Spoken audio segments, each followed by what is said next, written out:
A very good morning aspirants. आज हम पढ़ेंगे 8 जुलाई 2023 के करंट अफेयर्स। इसी के साथ रिक्वेस्ट है, वीडियो के साथ में नोट्स बनाएं, बहुत ही ज़्यादा इंपॉर्टेंट आपके लिए प्रूफ होंगे। फर्स्ट पॉइंट है, first ever meeting on the threats of AI held by. पहली मीटिंग हुई है कि आर्टिफिशियल इंटेलिजेंस से क्या क्या थ्रेट्स हमें मिल सकते हैं, हमें मिल रहे हैं इन फ्यूचर, उसके ऊपर। तो अब देखिए, सबसे पहले आर्टिफिशियल इंटेलिजेंस क्या होता है आपको पता होना चाहिए। जैसे हम ह्यूमंस हैं, हमें नेचुरल इंटेलिजेंस है, हमें पता है कि अगर कहीं आग लग गई तो वहाँ से दूर भागना है, अगर कुत्ता भौंक रहा है तो वहाँ से भाग जाना है। ये बिल्कुल बेसिक सी चीज़ें हैं, वॉलंटरी हम कर लेते हैं, है ना, खुद से हमसे हो जाता है। लेकिन जो रॉबोट्स होते हैं, मशीनरीज होते हैं, कैलकुलेटर्स होते हैं, उनमें ह्यूमंस ने नेचुरल इंटेलिजेंस नहीं, आर्टिफिशियल इंटेलिजेंस डाली है। मतलब अगर हम कैलकुलेटर ही ले लो अपने फ़ोन का, अगर हम उसे कहते हैं कि 600 गुना 727 करें, तो हम इतने फास्ट नहीं कर पाएंगे जितनी जल्दी वो कर देगा, है ना। और उसमें एक्यूरेसी के चांसेस भी हैं कि एक्यूरेट ही होगा 99.9%, बाकी 0.1% यू नेवर नो। तो अब जो ह्यूमंस ने किसी भी मशीन में इंटेलिजेंस डाली है, चिप्स के थ्रू कोडिंग की है, डेटा डाला है जिससे वो फटाफट से कैलकुलेशन कर सकता है, हर एक चीज़ कर सकता है, तो उसे हम कहते हैं आर्टिफिशियल इंटेलिजेंस। ये सिर्फ हम कैलकुलेशंस के लिए नहीं लेंगे, और चीज़ों के लिए भी लेंगे। जैसे कोडिंग करते हैं तो कंप्यूटर चल रहा है हाई स्पीड के साथ, फ़ोन पे इतनी फैसिलिटी स्मार्टफोन्स पे अवेलेबल है, आपके कैलेंडर है, क्लॉक है, टाइमर है, फोटोज़ ले सकते हैं, वीडियोज़ बना सकते हैं।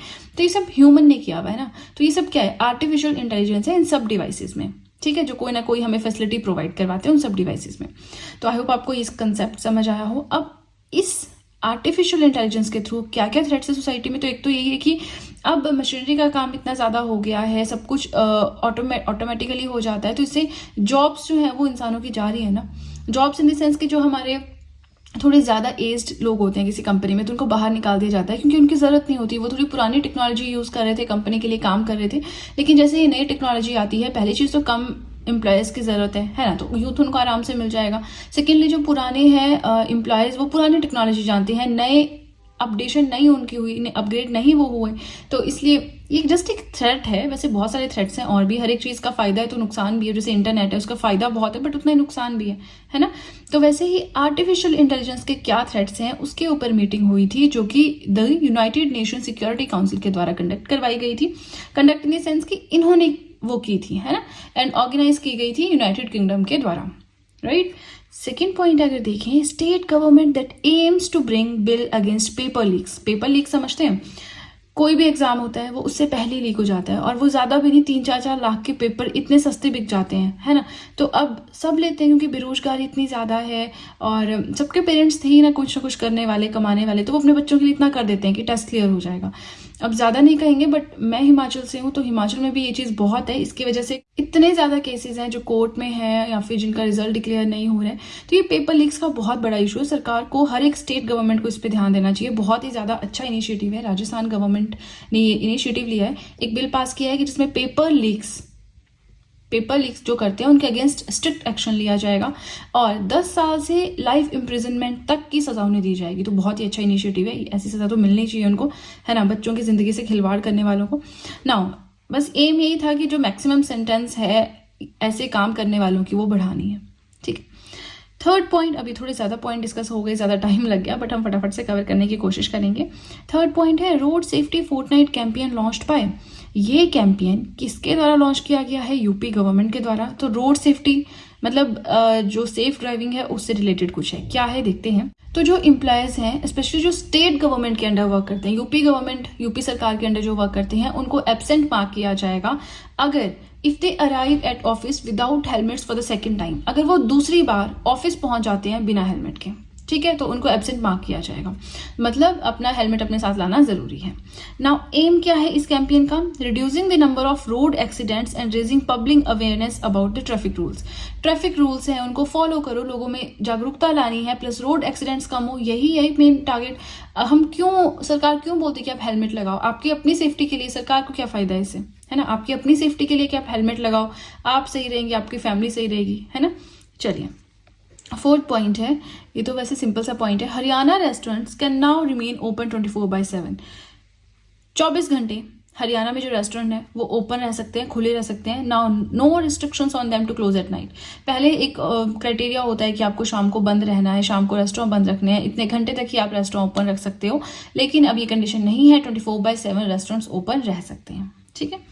5th पॉइंट है ताइवान गवर्नमेंट। अब ताइवान कहाँ पे है ये आपको खुद से देखना है। ठीक है, मैप पे देखिए, हमेशा कहती हूँ वर्ल्ड मैप, इंडिया का मैप साथ में होना चाहिए। वहां पे देखिए, Taiwan government to establish the Taipei economic and cultural centre in Mumbai. Taiwan government क्या कर रही है, प्लान किया है कि वो एस्टेब्लिश करेगी Taipei economic and cultural centre TECC Mumbai में। क्यों? In order to further deepen and strengthen exchanges and cooperation between the two countries. दो कंट्रीज के बीच में जो रिलेशन है उसको और ज्यादा स्ट्रॉन्ग करने के लिए। ठीक है, अब हम पहुंच गए हैं अपने स्पेस के लास्ट पॉइंट की ओर, जो कि है एक अपॉइंटमेंट।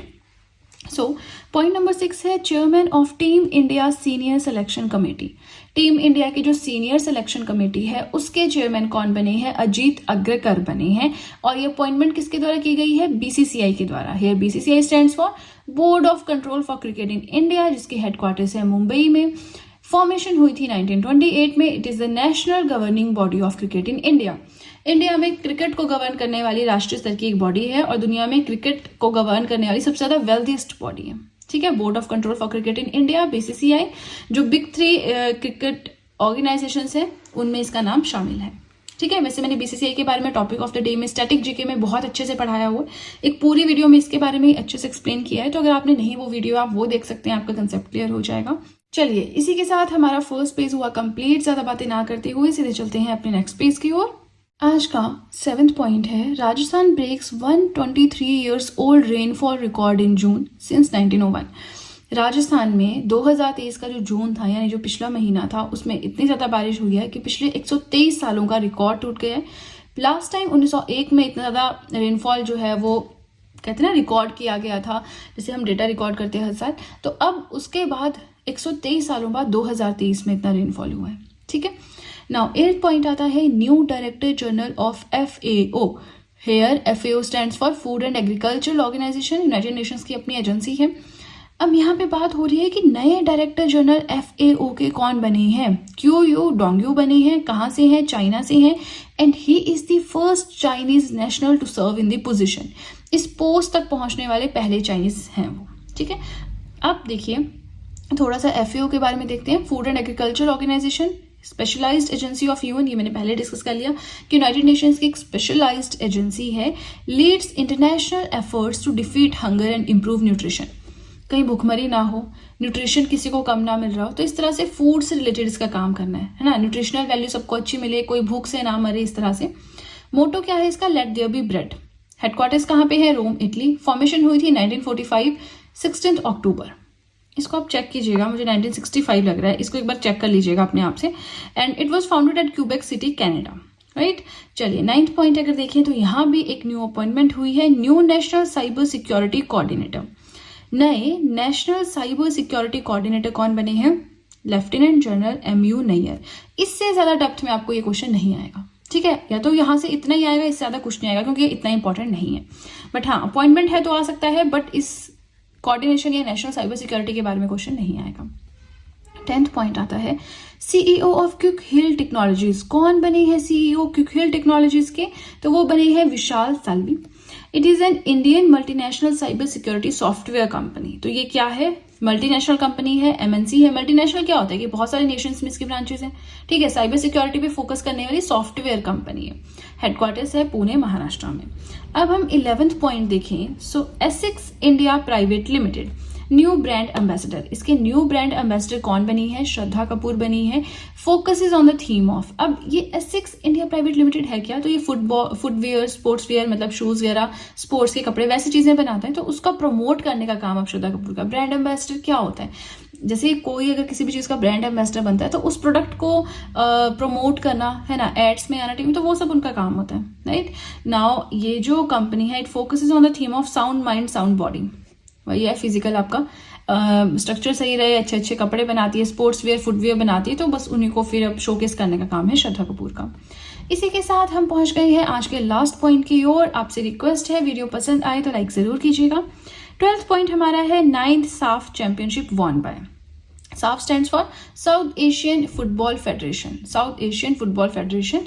अब इसके चैंपियनशिप जो ये थी, ये किसने जीती है? 9th एडिशन क्वेश्चन आपका ये है, तो इंडिया ने जीती है। ठीक है जी। अब देखिए, इसी के साथ हमारे आज के करंट अफेयर्स हुए कंप्लीट। आई होप मैंने जो पढ़ाया आपको समझ में आया है, वीडियो अच्छी लगी है, और अगर वीडियो अच्छी लगी है तब तो बहुत ही ज़्यादा अच्छे से पता है कि क्या करना है।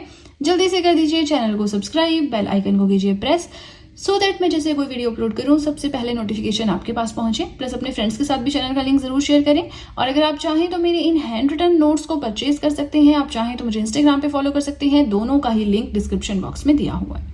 तो चलिए फ्रेंड्स, आज के लिए इतना ही। अब हम मिलेंगे नेक्स्ट वीडियो में। So that's it and see you soon.